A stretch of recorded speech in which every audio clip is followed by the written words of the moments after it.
Good morning student. आज आपका नया चैप्टर एक्सरसाइज 1.3 जो कि मल्टीप्लिकेशन ऑफ इंटीजर है। इसमें आपको मल्टीप्लिकेटिव के रूल्स क्या हैं, इंटीजर के टर्म में इंटीजर का हम मल्टीप्लाई कैसे करते हैं, उसके कौन कौन से रूल हैं, ये हम आपको बताएंगे। सबसे पहले आपका रूल है क्लोजर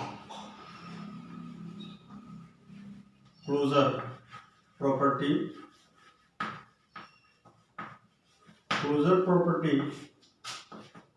सेकंड है कॉम्पिटिटिव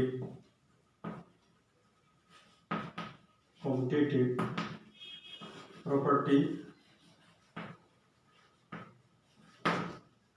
थर्ड है एसोसिएटिव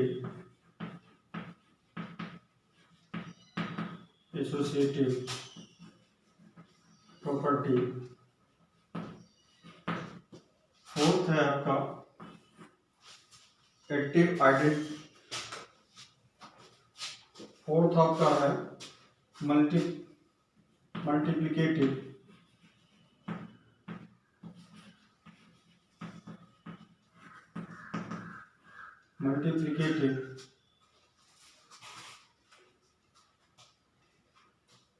आइडेंटिटी।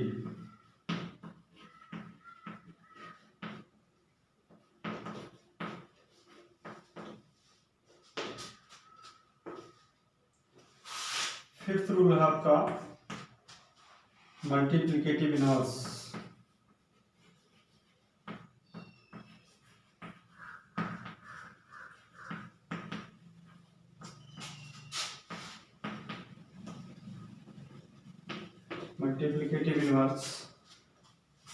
अगला रूल है आपका distributive law.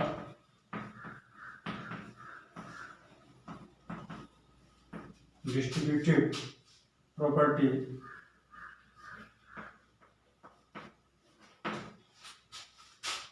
Of multiplication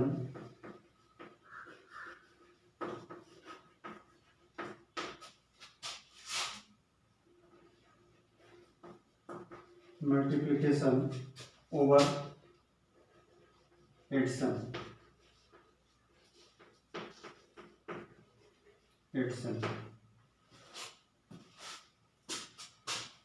seventh rule है distributive law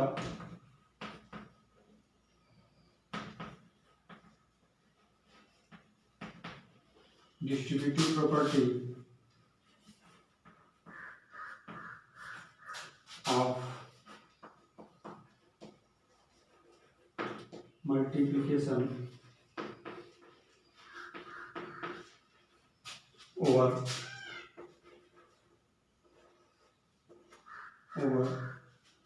subtraction.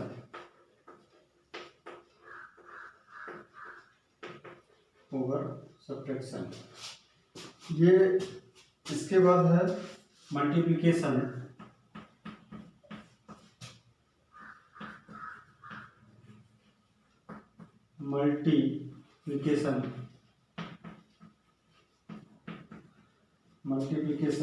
With zero.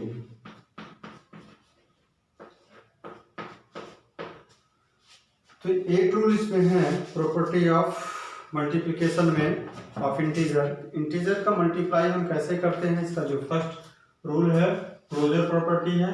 Closure property में क्या होता है, if A and B be two integer then A into B always and integer.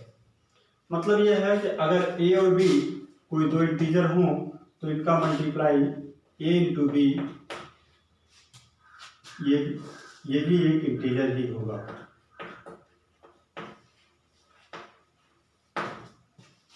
मतलब किन्हीं दो नंबरों को, जैसे मान लीजिए 2 का मल्टीप्लाई -3 में हो तो 2 3 जा 6 और प्लस का माइनस में मल्टीप्लाई माइनस होगा। और ये क्या है, ये इंटीजर है। मतलब कोई भी दो इंटीजर का मल्टीप्लाई करने पर उसका जो रिजल्ट आता है वो एक इंटीजर ही होता है।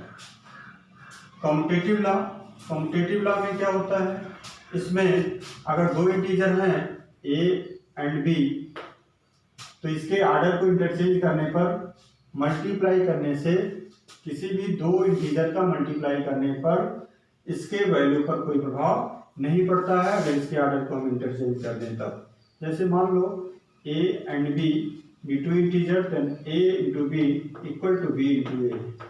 Suppose that a equal to 2, b equal to 3, then 2 into 3 equal to 3 into 2k, और इसका भी रिजल्ट 6 होगा, इसका भी 6 होगा, तो दोनों साइड का जो रिजल्ट आएगा वो सेम आएगा।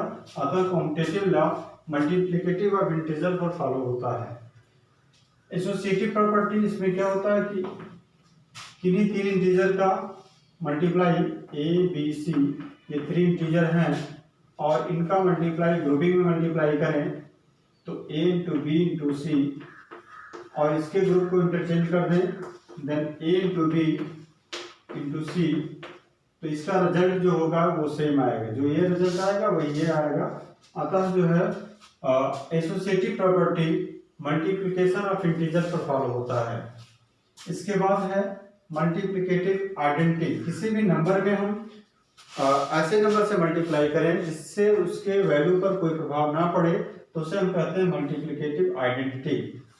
जैसे कोई इंटीजर a है, a में अगर हम 1 से मल्टीप्लाई करते हैं तो इसका रिजल्ट इटसेल्फ आता है,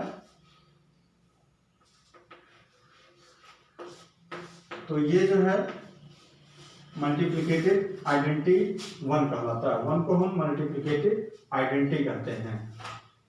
उसके बाद अगला है मल्टीप्लिकेटिव इनवर्स। अगर हम किसी दो इंटीजर का मल्टीप्लाई करें, जैसे a एक इंटीजर है, b दूसरा इंटीजर है, तो a इंटू बी करें तो इसका रिजल्ट अगर 1 आ जाए तो इन दोनों को a का b या b का a क्या है, मल्टीप्लिकेटिव इनवर्स है। अगर दो इंटीजर का मल्टीप्लाई करने पर उसका रिजल्ट 1 आता है तो वह जो है मल्टीप्लिकेटिव इनवर्स कहलाता है। अगला है distributive property of multiplication over addition.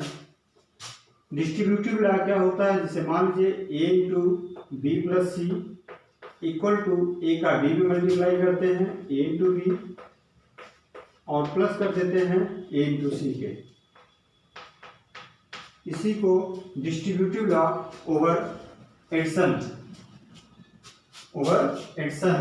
इसको डिस्ट्रीब्यूटिव लॉ कहा जाता है। फिर उसके बाद distributive property of multiplication over subtraction, तो इसमें ए बी सी अगर कोई 3 इंटीजर हो तो a into b minus c equal to होता है a into b minus a into सी के, और इसको हम कहते हैं distributive property of multiplication over subtraction या डिस्ट्रीब्यूटिव लॉ ओवर सब्ट्रैक्शन। इसके बाद मल्टीप्लिकेटिव विथ जीरो। किसी भी नंबर में अगर हम 0 से मल्टीप्लाई करते हैं, जैसे a है, a का हम 0 में मल्टीप्लाई करते हैं तो हमें 0 मिलेगा। 1 में अगर हम 0 से मल्टीप्लाई करें तो हमें 0 ही मिलेगा, तो इसको हम कहते हैं मल्टीप्लिकेटिव विथ जीरो। तो ये 8 प्रॉपर्टीज हैं मल्टीप्लाई करने में, और इन्हीं का यूज करके हम जो है इस चैप्टर को सॉल्व करेंगे। और जो रूल इसमें फॉलो हो रहे हैं यही रूल का यूज करके हम इस चैप्टर एक्सरसाइज 1.3 को हम सॉल्व करेंगे। और इसमें जो भी समस्याएं आती हैं, आपको जो भी प्रॉब्लम आता है, वो आप हमसे जो है हमारे कॉन्टेक्ट नंबर पे व्हाट्सएप करके या फ़ोन करके आप पूछ सकते हैं। और आज के लिए इतना ही, थैंक यू।